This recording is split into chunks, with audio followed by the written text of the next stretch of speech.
Hey everyone, Tony G here. So welcome to the foam rolling series. I want to thank you for watching this. In this series we are going to be talking about foam rolling. Now foam rolling, what it does is it works on the therapeutic principles where you are trying to get a myofascial release. Now myofascia or fascia is a gelatinous structure that helps muscles glide and slide on top of one another.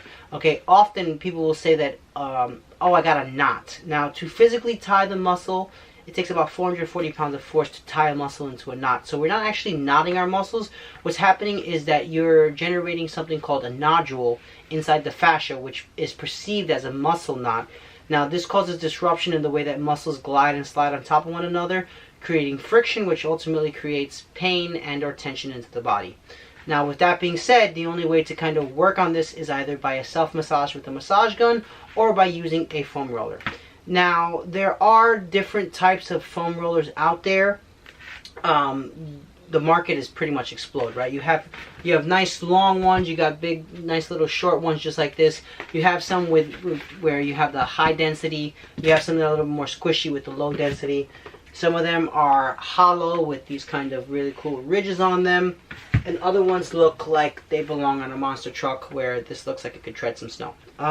That being said, different rollers have different physiological effects. When you are starting your foam roll journey and your foam roll series, because it is a journey, foam rolling takes time. It should be done, every other day in my opinion. Or if you could do it every other day to squeeze it into your schedule, that's amazing. However, this being said, it is something that you're going to have to build over time. It's not something you're just going to do once and then be done. That being said, typically foam rolling can be a little bit painful, if not a little tense when you're doing it for the first few times. So keep these things in mind. Now, if while you're doing foam rolling you're getting numbness, tingling, nausea, these are never a good sign. This is something that your nervous system is under duress. Go get it checked out by a medical professional. If, however, you're doing this and you're feeling some discomfort, like, I don't really like this, well then, I would say stick with it. Unfortunately, as humans, we never progress unless we challenge ourselves. And the same is true of our muscular system.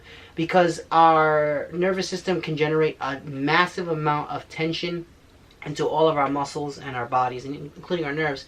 You want to make sure that you're releasing them every single day. Okay? Now, that being said, there's always a debate as to whether foam rolling should be done before a workout or after a workout.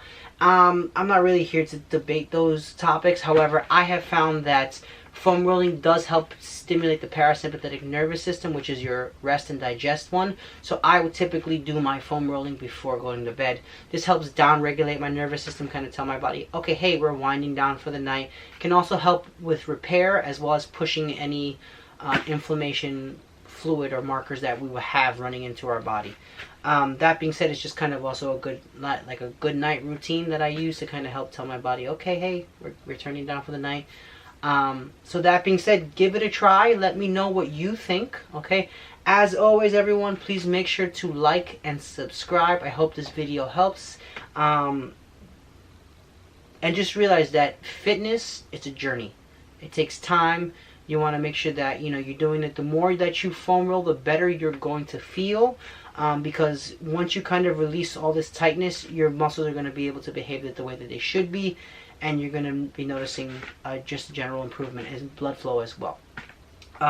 That being said, I hope you enjoy the foam rolling series. Doesn't matter what foam roller you have, I'm going to be showing primarily with these two. These are relatively cheap, and anywhere between $10 and $12. You don't need to buy any of the fancy ones that vibrate and light up and heat up and all the other stuff, unless you want to, in which case, go for it. Those are an added benefit, but just having a regular, foam works. Okay? So, stay tuned. I can't wait to see you on the inside. As always, please make sure to like and subscribe, and I'll see everyone later. Thanks for watching.